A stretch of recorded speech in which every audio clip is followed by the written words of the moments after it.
ចឹងបើសិនជាពុកម៉ែបងប្អូនបានតាមដើមគឺធ្វើឲ្យដំណាំដំឡូងរបស់យើងហ្នឹងគឺដុះឬចេញបានច្រើនទី2គឺធ្វើឲ្យដំណាំដំឡូងហ្នឹងគឺវាធន់ជាមួយនឹងអាកាសធាតុទី3គឺវាធ្វើឲ្យដំណាំដំឡូងរបស់យើងហ្នឹងគឺមានកម្លាំងនៃការលូតលាស់លឿនរហ័សបាទសូមគោរពជំរាបសួរពុកម៉ែបងប្អូនជាទីគោរពនិងជាទីរាប់អានខ្ញុំបាទបុត្រវាសនាតំណាងឲ្យក្រុមហ៊ុន UPL ML Group ថ្ងៃនេះក្រុមការងារនឹងបង្ហាញវិធីសាស្ត្រនៃការប្រើប្រាស់ជីសរីរាង្គ UPL ML Nano ទៅលើដំណាំដំឡូងដែលមាន3ដំណាក់កាលដំណាក់កាលទី1គឺដំណាក់កាលបាញ់ទ្រាប់បាតយើងអាចប្រើប្រាស់នៅជីសរីរាង្គ UPL ML Nano បាញ់ទ្រាប់បាតនៅក្នុងកញ្ចប់ខ្ញុំនេះគឺមានន័យថាទម្ងន់ 12.5 ក្រាមយើងអាចលាយទឹកបាន200លីត្រសម្រាប់បាញ់ទ្រាប់បាតនៅផ្ទៃដី1ហិកតាដំណាក់កាលទី2គឺដំណាក់កាលត្រាំដើមពុកម៉ែបងប្អូនអាចប្រើប្រាស់នៅជីសរីរាង្គ UPL ML Nano ក្នុងមួយកញ្ចប់យើងអាចលាយទឹកបាន1000លីត្រសម្រាប់ត្រាំដើមដំណាំដំឡូងរបស់ពុកម៉ែបងប្អូនអញ្ចឹងបើសិនជាពុកម៉ែបងប្អូនបានត្រាំដើមគឺធ្វើឲ្យដំណាំដំឡូងរបស់យើងហ្នឹងគឺដុះឬចេញបានច្រើនទី2គឺធ្វើឲ្យដំណាំដំឡូងហ្នឹងគឺវាធន់ជាមួយនឹងអាកាសធាតុ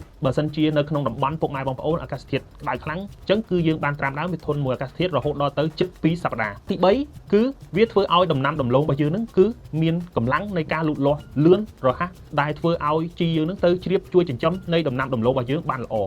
ដំណាក់កាលទី3គឺជាដំណាក់កាលចុងក្រោយដែលយើងត្រូវបាញ់បំពន់នៅដំណាំដំឡូងរបស់ពុកម៉ែបងប្អូននោះគឺ3លើកទី1ពុកម៉ែបងប្អូនអាចប្រើប្រាស់នៅជីសរីរាង្គ UPL ML Nano ទៅលើដំណាំដំឡូងពុកម៉ែបងប្អូនដែលមានអាយុចាប់ពី20ទៅ30ថ្ងៃក្នុងមួយស្លាបព្រាលាយទឹក20លីត្រលើកទី2ពុកម៉ែបងប្អូនអាចប្រើប្រាស់នៅជីសរីរាង្គ UPL ML Nano ទៅលើដំណាំដំឡូងពុកម៉ែបងប្អូនដែលមានអាយុចាប់ពី45ទៅ65ថ្ងៃពុកម៉ែបងប្អូនអាចប្រើប្រាស់2ស្លាបព្រាក្នុងទឹក20លីត្រលើកទី3ពុកម៉ែបងប្អូនអាចប្រើប្រាស់នៅជីសរីរាង្គ UPL ML Nano ទៅលើដំណាំពុកម៉ែបងប្អូនដែលមានអាយុ90ទៅ120ថ្ងៃពុកម៉ែបងប្អូនអាចប្រើប្រាស់2ស្លាបព្រាក្នុងទឹក20លីត្រសម្រាប់បាញ់បំពន់ដំឡូងលើកចុងក្រោយទាំងនេះគឺជាការប្រើប្រាស់នៅជីសរីរាង្គ UPL ML Nano ទៅលើដំណាំដំឡូងបើសិនជាពុកម៉ែបងប្អូនមានចម្ងល់ឬក៏មានបញ្ហាបច្ចេកទេសនៃការប្រើប្រាស់ទៅលើដំណាំដំឡូងពុកម៉ែបងប្អូនអាចទាក់ទងលេខទូរស័ព្ទក្រុមហ៊ុនបានដែលមានលេខទូរស័ព្ទ076